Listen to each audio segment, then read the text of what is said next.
documentos que está solicitando. Pues muchas veces puede ser una pieza de arte, o puede ser una pintura, o puede ser cualquier tipo de cosas que más que lo económico, pues es el otro aspecto sentimental. Aquí en este sentido, el facilitador, ¿de qué herramientas se puede obtener para poder cumplir efectivamente con la expectativa mayor? La pregunta planteada creo que es lo más frecuente que nos encontramos en la práctica y no tendríamos que irnos al extremo de ejemplificar una obra de arte, porque yo creo que muchas veces es tanta la falta de recursos por parte de los adolescentes que generalmente roban celulares. Pero un celular ahora ya no cuesta $1, ¿verdad? Luego los celulares cuestan $5,000 pesos, $10,000 pesos, $15,000 pesos. Y el adolescente no tiene, porque no trabaja, y los padres, en la mayoría de los casos, trabajan y ganan el salario mínimo para mantener a una familia de 4 o 5 miembros. Entonces, ante un escenario como de este tipo, tendría que ser al caso concreto que el facilitador valorara, ¿verdad?, si aún en pagos mínimos de 20 pesos, nosotros hemos tenido casos que ha pagado 50 pesos al mes el adolescente, pudiera cumplirlo, porque la ley dice preferentemente de su esfuerzo y no podrá traspasarse la responsabilidad de los padres. Entonces, pudiera ser que se pague de esa manera, o bien a través de una actividad comunitaria, siempre y cuando esté de acuerdo la víctima, como ayuda comunitaria.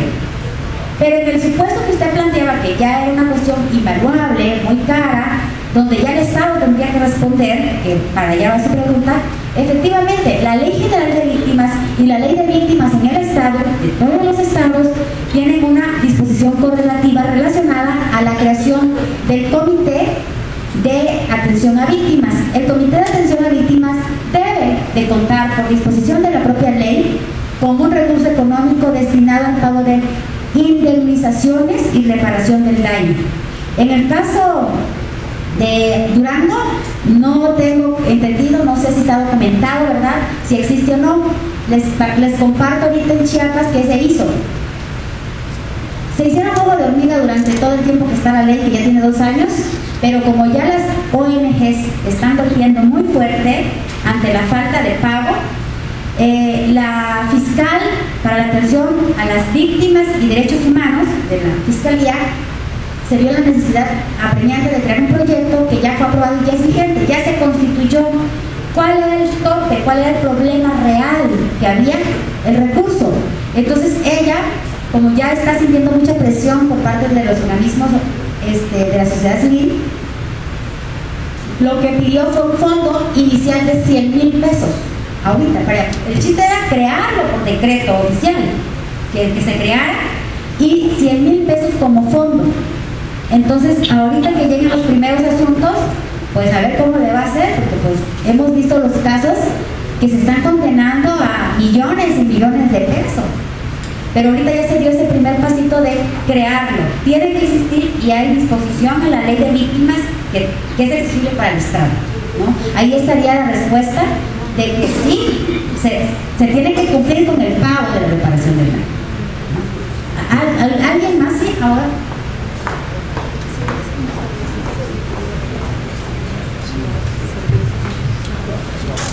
Sí.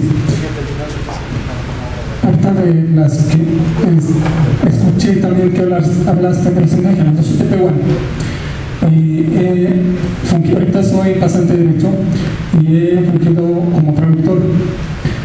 ¿Qué tanta capacidad tienen si existe un ministerio público para atender los menores, tanto indígenas como no indígenas?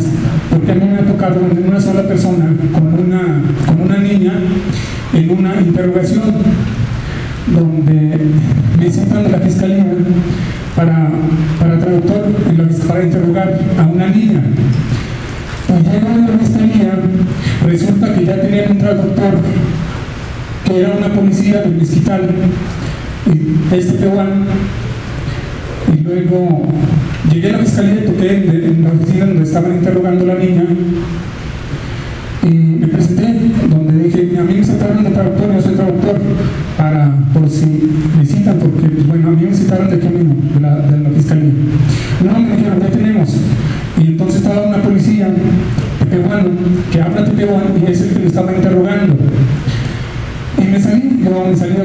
me esperé, ahí estaba el papá afuera, nada más estaba la mamá de la niña, adentro estaban interrogando. Y luego ya más tarde me visitaron, me hablaron otra vez, todavía estaba yo en los pasillos, estaba esperando. Me dijeron, pero la niña no nos ha contestado nada, ya tenemos una hora y no nos ha dicho nada, ninguna sola palabra. Y luego,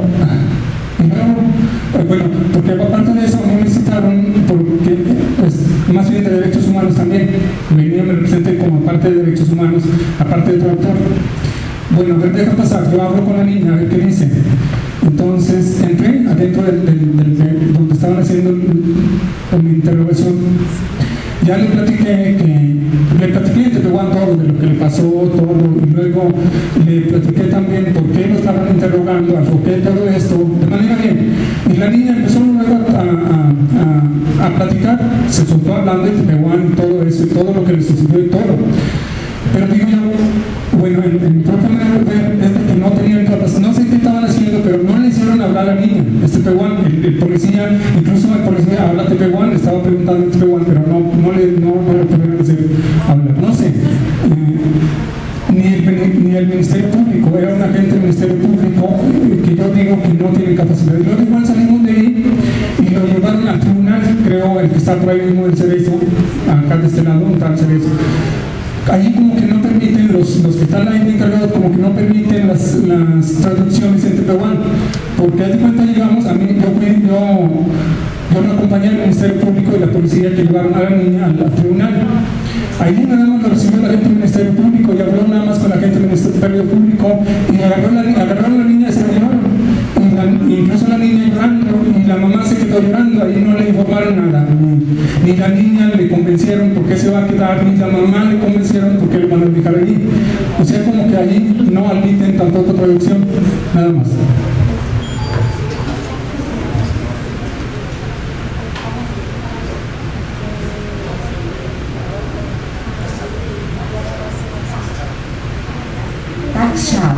Bien, gracias. Fíjense que el tema que acaba de comentar el compañero es de suma importancia. Cuando nosotros juzgamos, cuando nosotros intervenimos como operadores y estamos con personas y sobre todo con niñas, niños y adolescentes de extracto indígena o de etnias, entonces se nos requiere otra especialidad más, aparte de todas las que ya tenemos, ¿no? ¿Por qué? Porque eso implica tener una aproximación cultural para poder comprender lo que nos va a responder. Y la intervención del traductor es en todo momento, desde el momento de la detención para informar de los derechos, el momento en que lo entrevista y lo valora la psicóloga de la fiscalía, tiene que estar acompañado por el traductor y tiene que firmar el traductor de que efectivamente está interviniendo en su valoración psicológica. Y así como en todas las intervenciones que tenga el adolescente o en su caso la niña o niño o adolescente víctima del delito o testigo del delito. Porque acordémonos también que existe el manual y las directrices de los niños víctimas y testigos del delito que tenemos que observar. Entonces, no es correcto que si el policía trabaja en la fiscalía, en la misma fiscalía donde está declarando al adolescente y está trabajando en ese momento, que sea su propio traductor, porque se puede llegar a presumir una imparcialidad en cuanto al contenido de la traducción. Lo más correcto es que se pide el auxilio, el apoyo de un traductor oficial o en el caso de que no existe en ese momento por cuestión de término, a un perito traductor práctico. Eso ya lo dijo la Corte, ¿verdad? En la jurisprudencia 60/2014. Entonces, para estos efectos es muy importante que sí obre constancia de que estamos agotando las medidas de solicitar el apoyo de un perito traductor y que no fue posible conseguirlo para poder habilitar a un perito traductor práctico, a cualquier otra persona, obviamente siempre y cuando tenga interés o relación con alguna de las partes en conflicto en ese momento. Porque de no hacerlo así, al adolescente le estamos vulnerando un derecho de defensa. Y derecho al acceso efectivo a la justicia.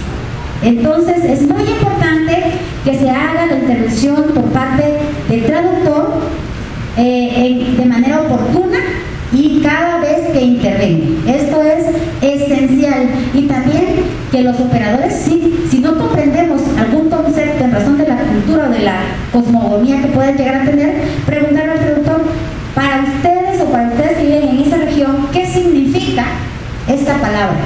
Para contextualizarnos nosotros en la dimensión de su cosmogonía y poder tener una aproximación a su realidad y a su visión de lo que está diciendo. Eso es muy importante.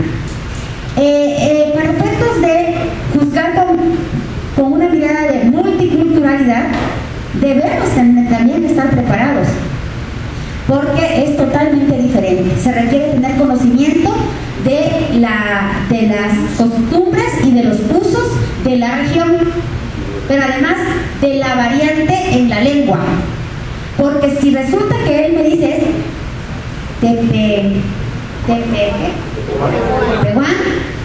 y resulta que efectivamente la lengua es Tepehuán, pero hay variantes de la lengua de Tepehuán, región norte, región sur, región centro, pudiera ser un ejemplo. Y yo le puse un traductor que es región norte cuando él es región centro, y entonces la variante de la lengua no van a permitir que el traductor me diga en realidad lo que está diciendo tal cual lo está diciendo el niño o adolescente que está participando. Y entonces allí igual estamos quebrantando su acceso a la justicia en el caso de las niñas o niños víctimas o testigos del delito, en tanto que al adolescente le estamos quebrantando el derecho efectivo de su defensa. Es sumamente importante el tener presente ello. De igual manera, si es migrante, y si es migrante y además indígena, todavía más, ¿no? Estos casos sí han llegado, aquí llegan muy seguido porque es zona frontera, ¿verdad?, con Guatemala, y hemos tenido migrantes indígenas incluso. Adelante. Una pregunta, hablando acerca de los idiomas. ¿Qué va a pasar o si ya se están preparando los tribunales ahora que regrese tanto niño que van a deportar, ¿verdad? También hay personas que suponemos que hablamos en inglés, o hay personas que sí lo hablan, pero ya ellos vienen con demasiados modismos, ¿sí? No es el mismo inglés en Nueva York que en Los Ángeles, por decir. Aquí se está tomando ya en cuenta eso para tanto problema que se va a ver, porque van a regresar demasiados niños, sobre todo al área de Chihuahua, bueno, los van a ir repartiendo, ¿verdad? ¿Se está haciendo algo al respecto? No, en realidad no. Este es un fenómeno que acaba de acontecer y que ustedes saben, nadie lo esperaba, y que fue decisión de última hora del mandatario actual de Estados Unidos, pero para efectos de las lenguas y etnias ya existe un convenio por parte del INALI con CONATRIC para capacitar a los traductores adscritos a los tribunales. Los traductores que forman parte de tribunales van a ser capacitados por el INALI, y esto creo que ya es una base importante en este aspecto de poder garantizar esta garantía dentro de los procesos de justicia para adolescentes. Por acá.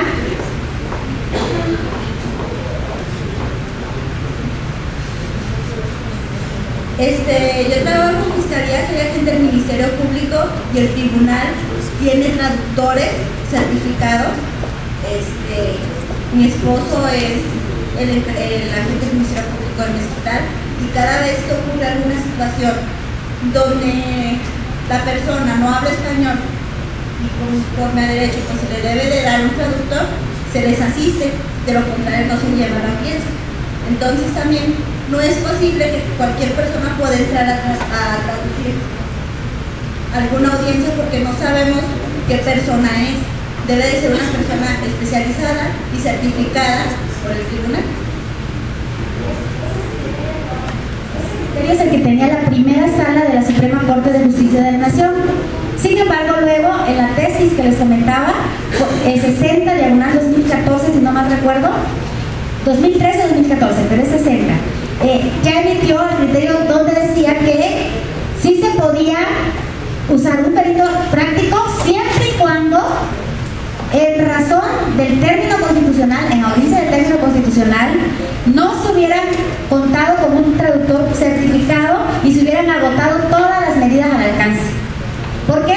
Porque si bien es cierto cierto que algunos estados cuentan con traductores certificados y especializados, la mayoría de los tribunales en el país no lo cuentan. ¿Y qué sucede? Que en asuntos de término constitucional, entonces ellos tienen que cumplir con la garantía para que no les repongan el procedimiento o para que no implique una libertad.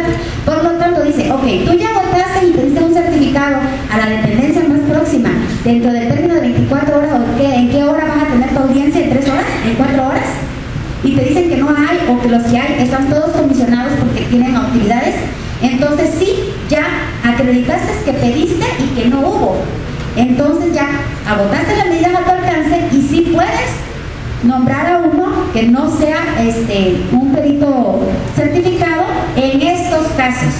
Es decir, sí tiene que ser un perito certificado, pero en aquellos casos donde por razón del término constitucional y por las circunstancias de haberse agotado todas las medidas no se obtuvo la presencia, entonces sí podrás darle la intervención a un perito práctico, ¿no? Esto también ya quedó superado. Por ejemplo, cuando el niño no se siente en confianza tanto con su defensor o con el traductor, ¿qué pasa? El artículo 43, ya vieron, me estaba preguntando, no, sí, ese es, dice. No. El artículo 43 establece el efecto del acompañamiento. 42 establece el derecho, presencia de acompañamiento de la persona responsable o en quien confíe. Pero ojo, los alcances de este artículo claramente dice cuáles son. Brindar un apoyo psicológico y emotivo. Aquí, pregunta. En las audiencias, el adolescente, además de su defensor, ¿es acompañado por un psicólogo o un especialista para efectos del acompañamiento? ¿Entra a la audiencia el especialista? ¿Sí entra? Porque debería de estar. No solo por eso, sino porque la Ley de Derechos del Niño y Niña y Adolescente del Estado de Durango obliga a que toda autoridad deberá de intervenir para efecto de coadyuvar a que la intervención del adolescente en los procesos que participe se le brinde este acompañamiento con fines emotivos y psicológicos para efecto de garantizar esa estabilidad. Por ello es muy importante que sí entre a la audiencia un especialista en psicología o un psicopedagogo, incluso es válido que esté acompañando. En Estados Unidos, como en otros países, la figura del acompañamiento en audiencias de los niños que intervienen o adolescentes incluso puede llegar a sustituirse por una mascota o por un muñeco de peluche, algo que le represente apego. Pero en el caso del Estado mexicano se recogió que sea una persona en quien confíe, y esto tiene que ver con la cuestión del apego. Bien, ¿alguien más había levantado la mano por ahí?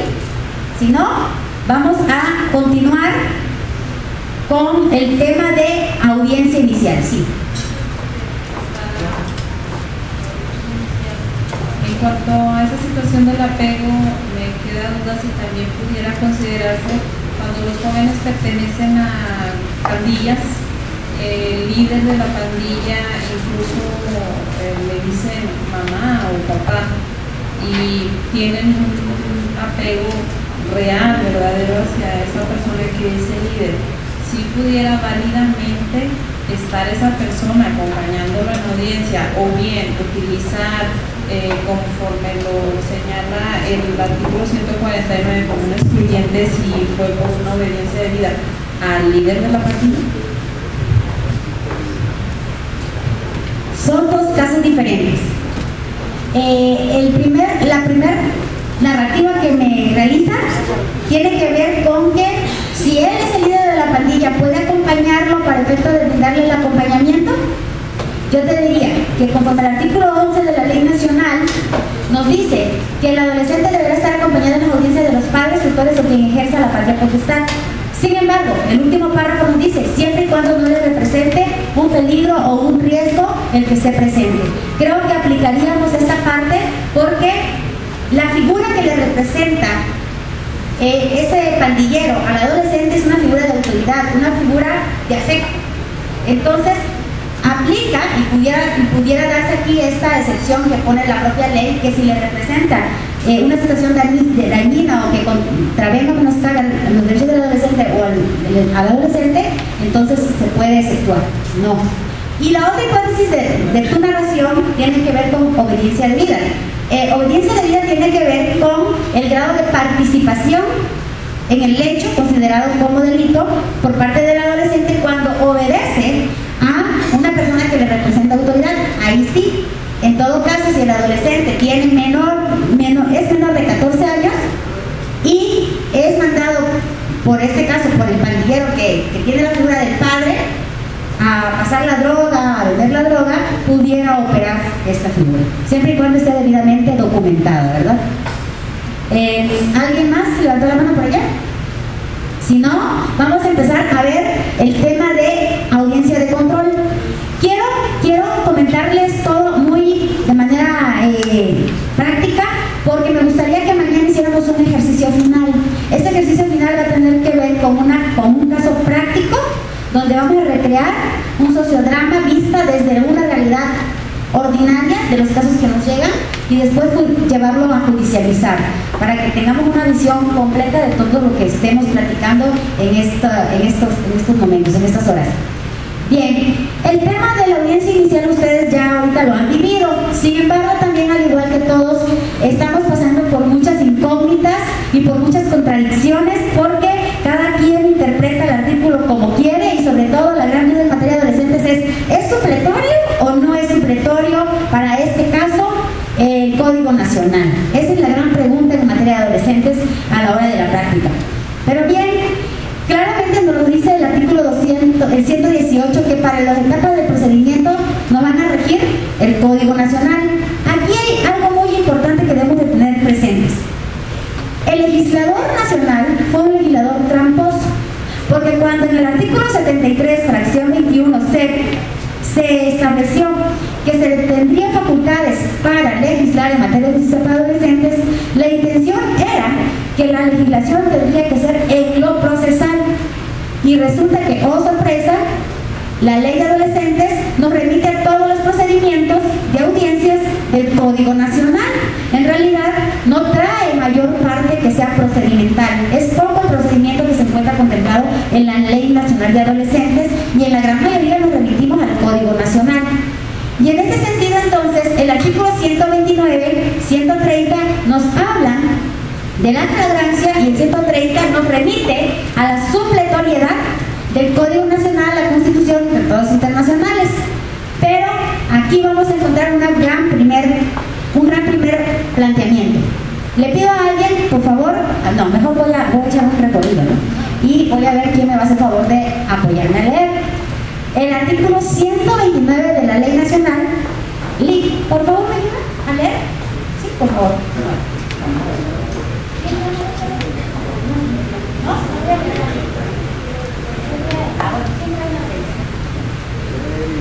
Ah, 129.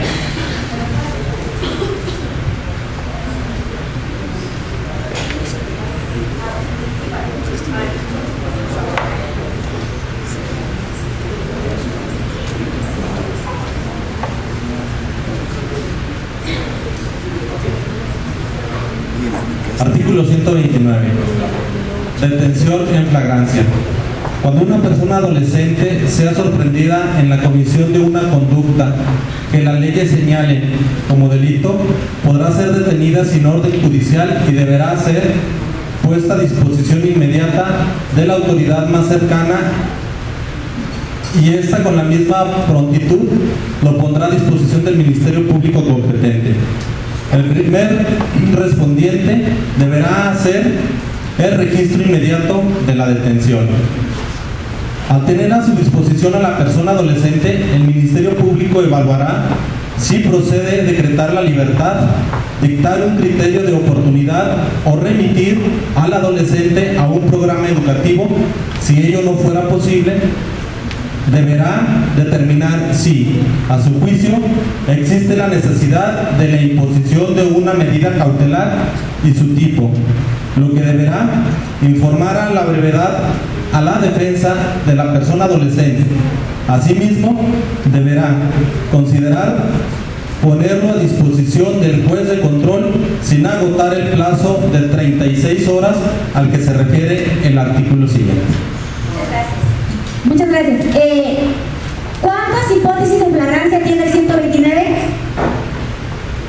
¿Cuántas hipótesis?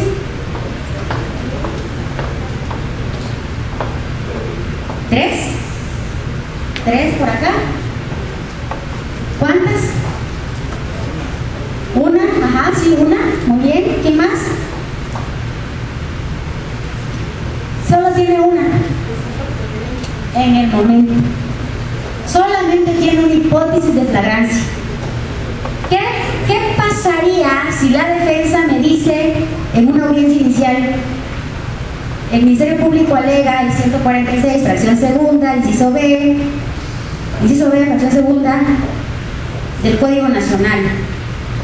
Fue sorprendido en el momento de cometer el hecho considerado como delito, se da a la fuga y es perseguido inmediata e ininterrumpidamente y es señalado por la víctima y se le encontraron los objetos de delito.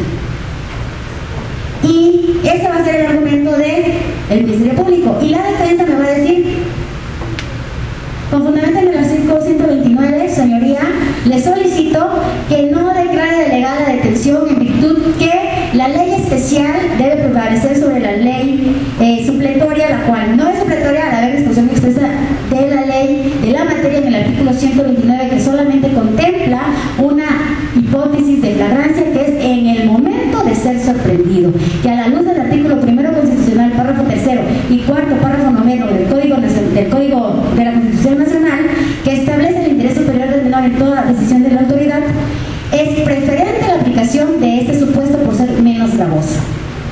¿Qué diríamos? Opiniones fiscales.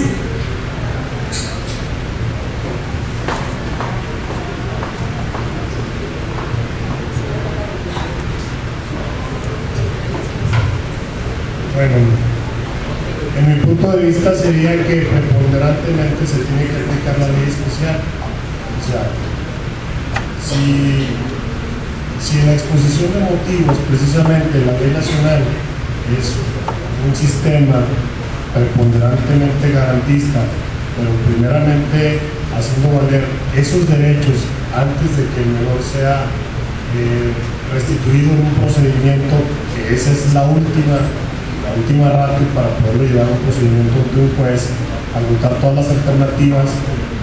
Aquí la situación que en mi punto de vista particular se confunde a veces con materia de adultos es que efectivamente se debe de velar primero por el interés superior y a raíz de eso todo lo demás. Muchas gracias. ¿Alguna otra opinión por aquí? Sí, ahora.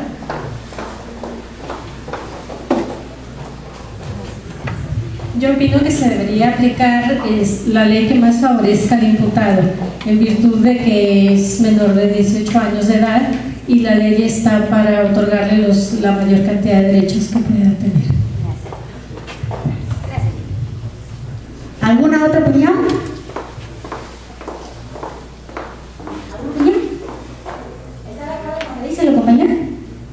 Totalmente sí, porque si no en ese término se estarían vulnerando sus derechos del adolescente. Ahora cambiemos el ejemplo. El fiscal en su réplica dice: no, me opongo a los argumentos que ha expresado la defensa en virtud que, si bien es cierto el artículo 129 establece una sola hipótesis de flagrancia, no obstante el artículo 130 nos dice que para los efectos de la flagrancia también serán aplicables las reglas del Código Nacional y de la Constitución, tomando en consideración que la Constitución establece que le da la facultad a la autoridad de poder realizar una detención en casos de flagrancia ante dos hipótesis que son en el momento de cometerlo e inmediatamente después de haberlo cometido. Por lo tanto, tiene una validez constitucional esta petición a la luz de una interpretación conforme en virtud de ser las hipótesis en que la Constitución le otorga esa facultad a Estado que garantice la seguridad y el control social para los casos de la comisión de un delito cometido en flagrancia, pero que se encuentran dentro de las hipótesis de la Constitución. ¿Qué diría entonces la réplica de la defensa?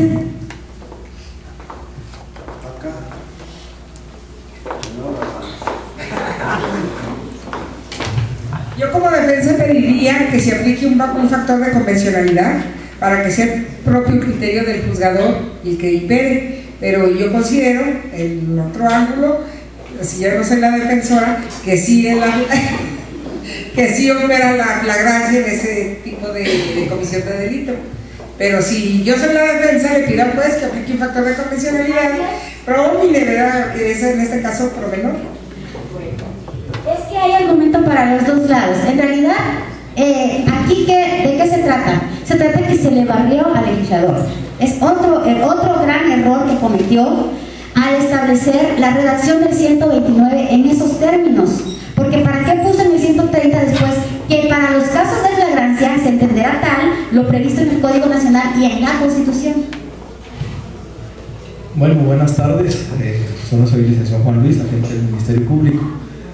En estricto apego a lo que establecen estos dos artículos y mi punto de vista muy personal, sin decir generalidad, la ley no le establece un estricto derecho al control de detención sobre el adolescente al juzgador, sino una medida cautelar que el propio agente del Ministerio Público especializado le solicite al juzgador en la primera audiencia inicial tras haber calificado de ilegal la detención en una hipótesis de flagrancia. Es decir, aquí existe desde mi punto particular de vista, existe esa pequeña laguna en la ley donde no le exige al juzgador el control de la legalidad de la detención, sino que más bien la medida a la cual va a ser sujeto el adolescente a partir de la audiencia inicial.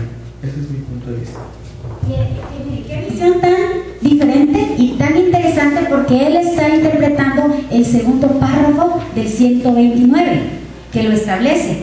Dice: el Ministerio Público, si considera que va a solicitar una medida cautelar, se lo comunicará a la defensa. ¿Cuándo? En ese momento que está ante el detenido.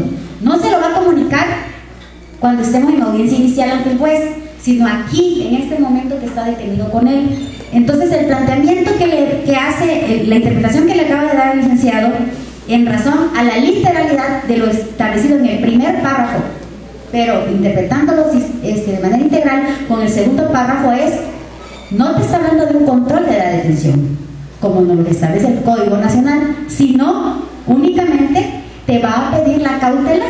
Bueno, es otra interpretación que la verdad nadie me había hecho ese comentario, válido, tiene su razón. Lo cierto es que para los efectos prácticos en audiencia, ¿qué está sucediendo? Al menos en el estado de donde yo vengo y en muchos estados se están alegando las hipótesis del Código Nacional, pasando por alto lo establecido por este primer párrafo del 129. Aparte de ese segundo párrafo, cuando nos facultan nuestros ministerios públicos, es decir, si agotamos los presupuestos a que nos piden, vamos a hacer esto y eso. Si no fuera posible, vas a dar la medida, pero no dice necesariamente, dice qué tipo de medida, no necesariamente que siempre medida. Ahí, como yo creo que tengo una confusión, porque aquí dice, no es que nada más los adolescentes en el cuerpo los pueden mandar.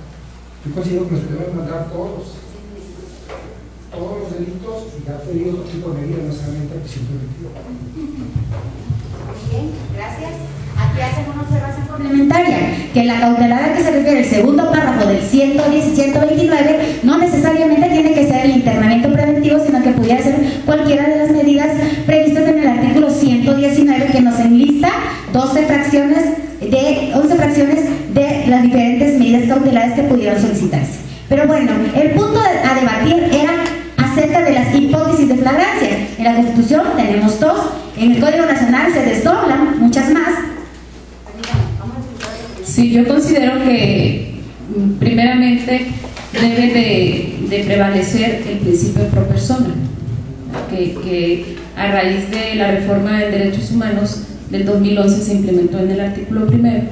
Entonces, si bien es cierto que en el 129 solamente contempla un supuesto de flagrancia, y en el 130 cita a la Constitución o el Código Nacional que trae otros supuestos. Entonces pienso que debería aplicarse, debe prevalecer lo que favorezca, no lo que perjudique más. Entonces pienso que sí hay tema de debate en ese sentido y debe prevalecer el principio pro persona. Y que tenemos fundamento constitucional, porque pudiera haber otro tercer debate aparte de los dos que ya le planteé. Ya les di un argumento de defensa y uno del Ministerio Público.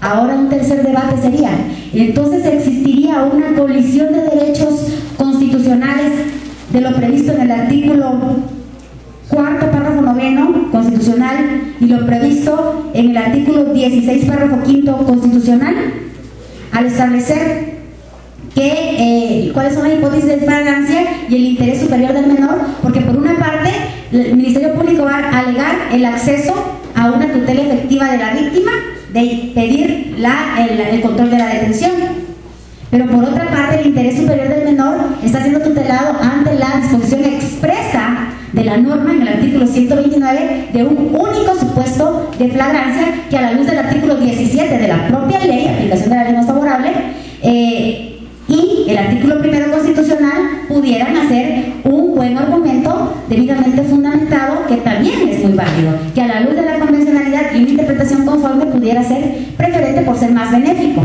Pero para los efectos prácticos yo les pregunto, ¿qué criterio adoptarían? Acá hay 3 criterios. En este momento son 3 los criterios que les estoy estableciendo y que se derivan de la interpretación sistemática, integral y conforme, incluso convencional y constitucional, de los artículos que ya hemos citado, ¿no? Entonces, esta es una primera reflexión. Y gracias, doctora. Yo considero, mi punto de vista muy personal, que debe de prevalecer, así como lo comentaba la licenciada Marta Loina, el principio pro persona, pero también a favor de la parte ofendida. Si bien es cierto, el 129 nos habla de un supuesto nada más de flagrancia, el 130 sí nos da la apertura para tener de manera supletoria los diferentes supuestos de flagrancia del Código Nacional. Es decir, después de cometer el delito existe una persecución material ininterrumpida, o bien el señalamiento de la víctima, testigo ofendido, y al momento del aseguramiento se le aseguran diferentes objetos relacionados al delito. ¿Por qué considero esto? Porque en la práctica, ya como usted bien lo dice, es muy difícil que se les detenga al momento de estarlo cometiendo. O sea, normalmente hay una noticia criminal, llegan los agentes policiales, hay una persecución y se les alcanza más adelante. O bien existe el señalamiento y al momento de la revisión se les aseguran indicios. Si bien es cierto el 25 de la ley nacional nos habla de la ley más favorable, yo pienso que no debemos de perder de vista el hecho de que el adolescente tenga la experiencia de legalidad. O sea, porque si nada más nos vamos a limitar a supuestos de al momento de estarlo cometiendo, pudiera generarse ya en la práctica un sentido de impunidad hasta cierto punto.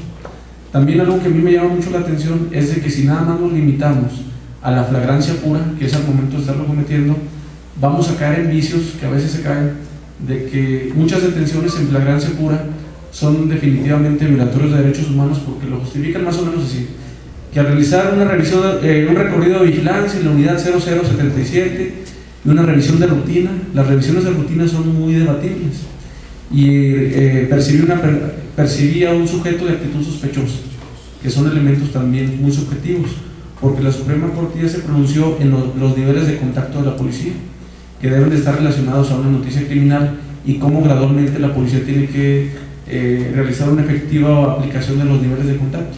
Entonces yo sí considero que inclusive sería benéfico para el adolescente ponderar el 130, porque la experiencia de realidad sería diferente.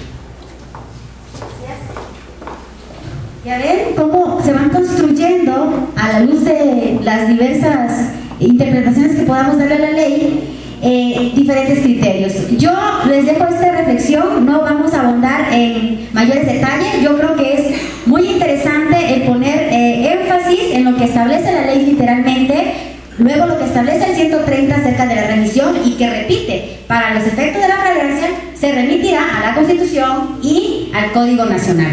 En este caso entonces es muy importante que tengamos claridad de cuáles son los fundamentos jurídicos ¿Y cuáles son los argumentos que se pueden construir para que cada uno, defensa, como bien dijo la abogada aquí, si soy defensa voy a alegar esto y si estoy MP esto, porque nos vamos a ir a la práctica, ¿no? En el estado ideal de las cosas siempre vamos a querer lo mejor, lo más democrático, lo más garante. Pero cuando ya estamos en el terreno de lo práctico, cada quien construye su argumento conforme a la postura que le corresponda defender. Entonces es importante tenerlo sobre la mesa para que ustedes tengan esa reflexión y también decidan qué criterio van a adoptar. Yo ya les compartí mi punto de vista, pero sí era importante ponerlo sobre la mesa. Otra situación que vamos a encontrar dentro de este mismo artículo es el segundo párrafo. Yo les pregunto a los fiscales o a la defensa que quiera compartir la experiencia en fiscalía, si hay pronunciamiento expreso en la carpeta de investigación que se le corre traslado acerca de que el Ministerio Público se haya pronunciado para decretar la libertad, para dictar un criterio de oportunidad o remitir al adolescente a un programa educativo. Es decir, antes de llegar a juzgado, existe un pronunciamiento que obre constancia dentro de la carpeta de investigación donde el fiscal del Ministerio Público diga por tales y tales motivos no decreto la libertad o por tales motivos no se emite o no se invita a la aplicación de un criterio de oportunidad y por tales motivos decido o no puedo remitirte a un programa educativo. Porque siguiendo los lineamientos de este artículo, eso es lo que se tiene que hacer, y aquí encontramos por qué se llama sistema integral. Acordémonos del artículo 9, la complementariedad de la Ley de Derechos de Niños, Niñas y Adolescentes. Aquí es la parte donde vamos encontrando la lógica del sistema. No se trata de castigar, sino detectar, identificar cuáles son los derechos vulnerados del adolescente para lograr su restitución. Y si yo no soy la autoridad competente para restituirte ese derecho, tengo que dar vista a la Procuraduría de Protección de Derechos para que te elabore un plan de restitución de derechos, y esta a su vez tiene el deber de girar oficio o dar vista a la autoridad que sí es competente para la restitución de ese derecho. Entonces, es importante que aquí la defensa empiece a alegar estos aspectos, porque es parte del procedimiento de adolescentes que no vienen en el sistema de adultos y que son de las cuestiones modalizadas y de trascendencia importantes para la práctica. Porque después de ello, ¿qué sigue? Una vez que ya me dijiste tú, fiscal del Ministerio Público, ¿por qué motivo no es posible ninguno de estas tres actividades o estas acciones o decisiones? Si esto no fuera posible, deberá determinar si, a su juicio, existe la necesidad de la imposición de una medida cautelar y su tipo. ¿Cuál de las que están previstas en el 119 voy a adoptar o pretendo pedir? Y se lo tengo que dar a conocer en este momento a la defensa. ¿Por qué? Porque tal vez desde que me lo pusieron a disposición a este momento que lo estoy haciendo, han pasado 10 horas. Todavía me quedan 26 horas. Y por lo tanto la defensa se va a enterar en este momento que voy a pedir la cautelar consistente en fracción 1, 2, 3, 4, 5, 6, 11. Para que se prepare y le diga a la madre, padre del adolescente qué documentos pueden ofrecer o qué medios o datos de prueba pueden ofrecer para que cuando lleguen a la inicial ya tenga consigo la documentación. Sobre todo porque si el adolescente viene de un municipio que está retirado, a veces no es posible que en el momento le digan, oiga, ¿tiene constancia de estudio? ¿Estaba trabajando? ¿Qué estaba haciendo el adolescente? Tráigamelo, mándamelo por correo electrónico. No, porque no tengo internet donde yo vivo, etc. Entonces, miren qué importante es que el fiscal le haga de conocimiento en ese momento a la defensa cuál medida va a solicitar para que se prepare y también esté en oportunidad la defensa que en el debate de medida cautelar pueda ofrecer los medios o datos de prueba que consideren pertinentes para oponerse en su momento, ¿verdad? Incluso para solicitar una diversa medida que le favorezca más al adolescente. Entonces, esto también es importante que estemos vigilantes de que así se lleve a cabo. Asimismo, deberá considerar si lo pone a disposición o no en el plazo de 36 horas. ¿Por qué 36 horas? ¿Por qué no 48? porque es menor. Bueno, es una lógica. ¿Por qué 36 horas? ¿Alguien puede tener una idea más o menos? ¿O? Porque si no considera un derecho internacional, en este caso la favorecer. La observación general número 10 establece del Comité de los Derechos del Niño que toda autoridad deberá poner a disposición a un menor de la autoridad competente dentro del término de 24 horas. El término convencional son 24 horas. Sin embargo, les platico y les comparto que cuando se llevó a cabo una de las mesas de trabajo en el Senado de la República, a donde pues me invitaron, me tuvieron la atención de invitarme, la gentileza de invitarme, yo estuve presente en ese debate. Y la mecánica del debate fue, ¿y el término constitucional va a quedar de 36? Si la convención dice, la observación general dice que son 24 horas, y la Constitución, una diputada de PRD decía que 24 y una del PRI decía que 48, porque era lo constitucional y lo otro lo convencional. Entonces dijeron, no, pero es que hay estados como Chiapas, como Oaxaca, Oaxaca tiene 570 y tantos municipios, Chiapas 124, Baja California son 5. La cuestión geográfica, de aquí a que el ministerio, la policía lo lleva al Ministerio Público y se traslada, ¿cuántas fiscalías adolescentes hay en cada estado? En la mayoría hay 2, 1, 2, 3, solo en Ciudad de México hay más. Entonces dijeron, bueno, ni tú ni yo, la mitad. Ahí está. Ese es el argumento por el que son 36 horas. ¿Es un argumento jurídico? No, pero es ley. Entonces tenemos que cumplirla. Entonces, parte de estas cuestiones de violación al procedimiento de la norma también son cuestiones que nos debemos detener a pensar en el momento de aplicar la ley, porque como decía el abogado, tampoco se trata a veces de generar impunidad. Tenemos que buscar cuál es el sentido real del procedimiento. ¿Qué queremos enseñarle al adolescente en realidad? ¿Qué queremos que la víctima reciba del sistema? Es bueno y yo lo hago o trato de hacerlo desde que tuve la oportunidad de estar en las audiencias de la Corte Interamericana, de siempre preguntarle a la víctima y al adolescente, ¿qué esperas de este tribunal? ¿Qué esperas de esta autoridad? Y cuando me responde la víctima justicia, también preguntarle, ¿para usted qué es justicia? Porque para algunos me han respondido que para él justicia es que lo refundan en la cárcel, y para otros que le paguen, y para otros me han dicho, incluso de comunidad indígena, me han dicho, mire Lili, lo que usted haga con el chamaco no me interesa, que no regrese a la comunidad porque lo van a linchar, y yo no quiero cargar con la culpa de que lo hayan matado por eso. Entonces, para cada persona el concepto de justicia puede variar. Entonces sí es importante que sepamos qué espera la sociedad de la autoridad, y la autoridad somos nosotros, porque luego nosotros decimos que el Estado no da nada.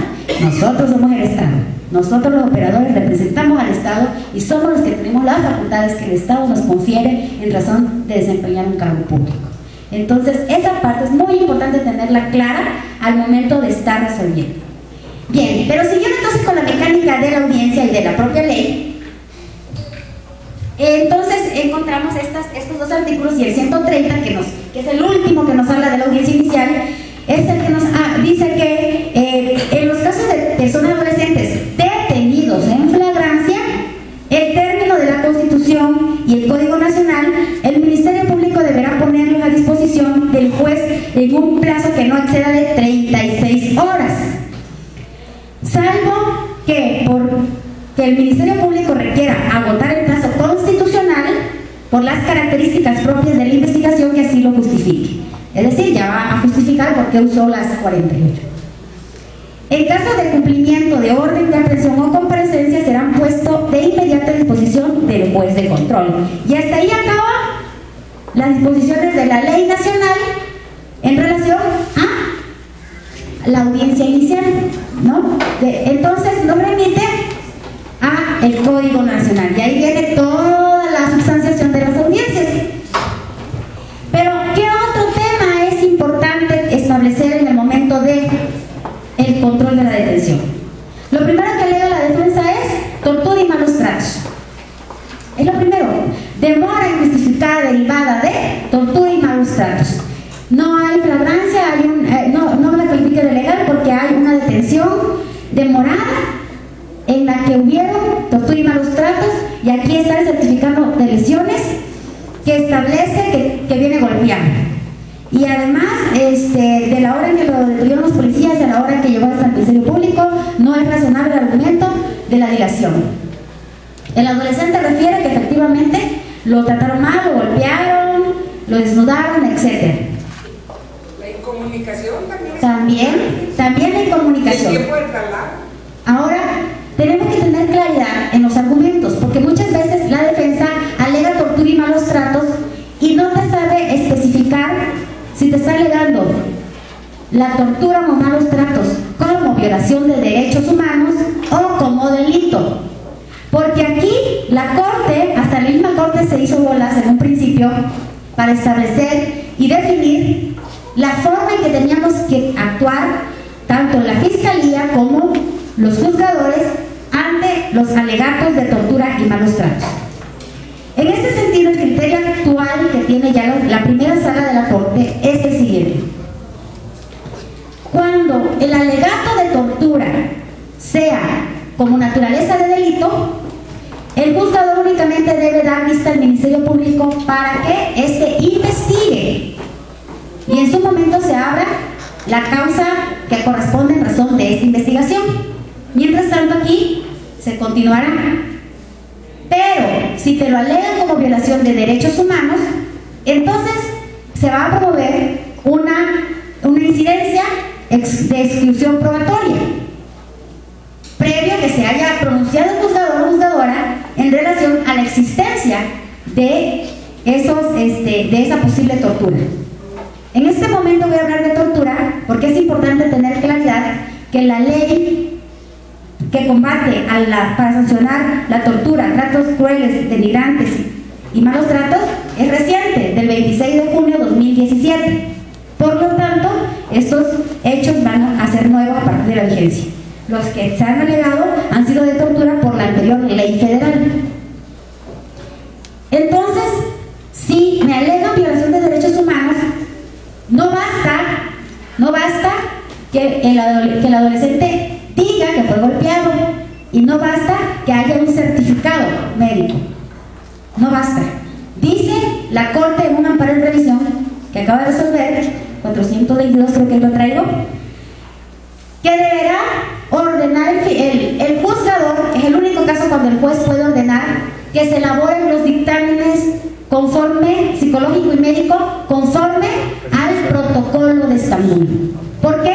Porque este es el elemento objetivo que le permitirá tener mayor información acerca de la relación que existe entre las lesiones que presente y lo que él alega. A ver si efectivamente ese tipo de cicatrices o de huellas son de aquellas que se puedan llegar a detectar conforme al protocolo de Estambul, como de las que fueron empleadas a través de los métodos de tortura que se usan en la región. Qué interesante. Hasta para eso hay clases, ¿no? Hasta para eso hay niveles. Dice la Corte Interamericana al respecto que en cada región existe, o cada corporación policíaca existe una metodología para torturar.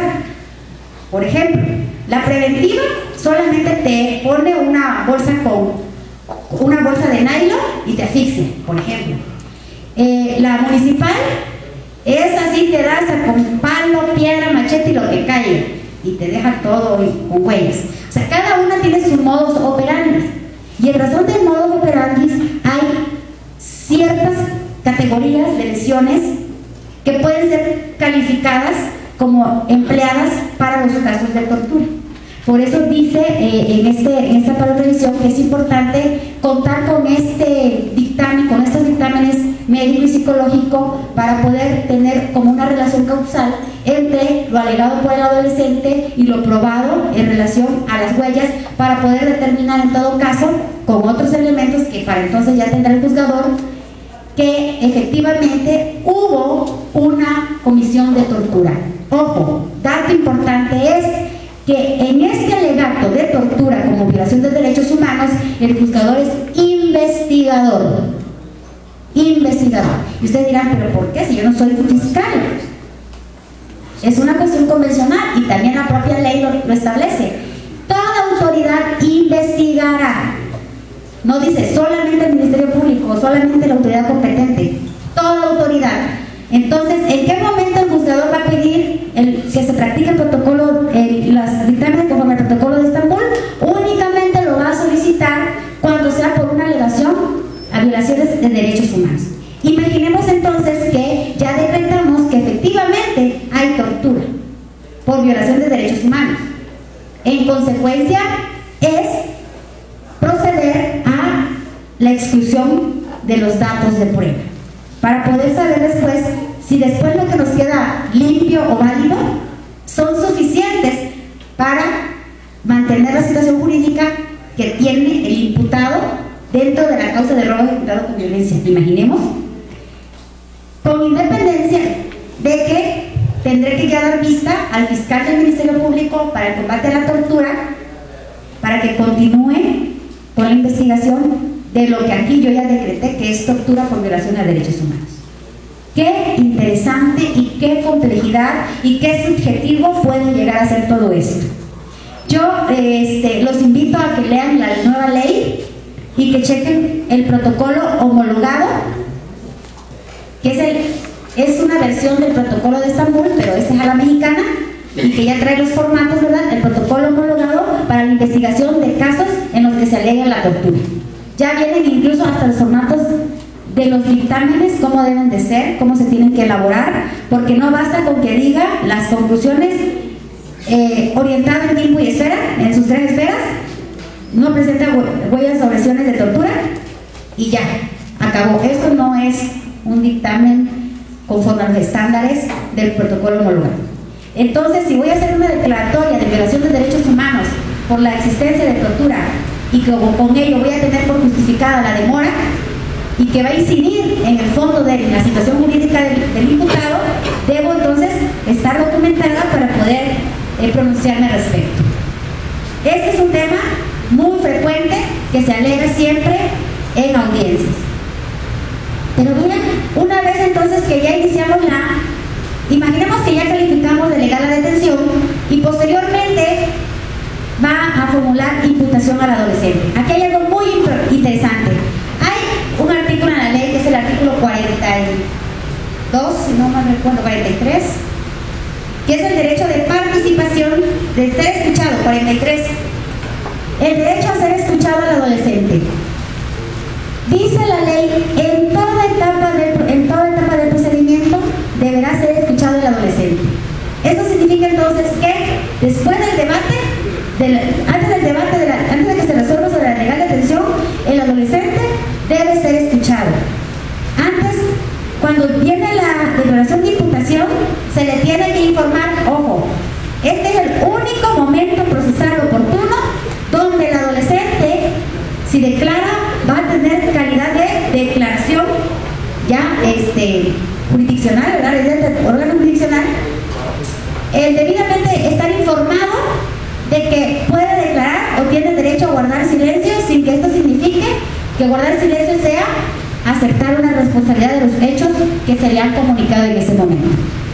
Entonces, ¿qué sucede si el adolescente me dijo en el momento que participó, antes de que yo resolviera la legal detención, que yo me pronunciara, sí es cierto, yo le robé, pero no fue así, yo nada más le robé una bolsa que tenía y no todo lo que dice el fiscal, por ejemplo, ¿no?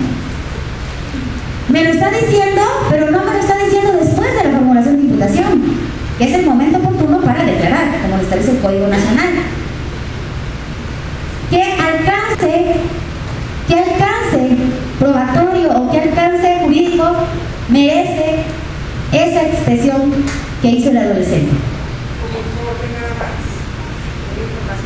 Como conocimiento, porque es un derecho de ser escuchado. Él puede decir, puede alegar todo lo que quiera, porque ahí en ese momento él no está declarando. Él está haciendo uso de un derecho que le reconoce la ley en el artículo 43. Entonces, también es importante saber que únicamente tiene alcances de declaración es después de que se le informó la comunicación de la imputación y que esté debidamente informado el adolescente de que si eso desea declarar o no lo es y los efectos jurídicos que tiene. Bien, otro momento entonces es, imaginemos que la mayoría de las veces los adolescentes no declaran. Una vez que ya está informado el adolescente y si declara o no declara, se le tendrá que informar, el Ministerio Público tendrá que solicitar, si ese fuera el caso, la vinculación o en su caso la medida cautelar, dependiendo si el adolescente se va a acoger al plazo que establece el Código Nacional y la Constitución, ¿verdad?, para ampliarlo a 72 o 144 horas. En el caso de que pida la ampliación, el fiscal va a solicitar la medida cautelar y aquí nos vamos a detener. ¿Quieres la hora del receso? ¿Ya?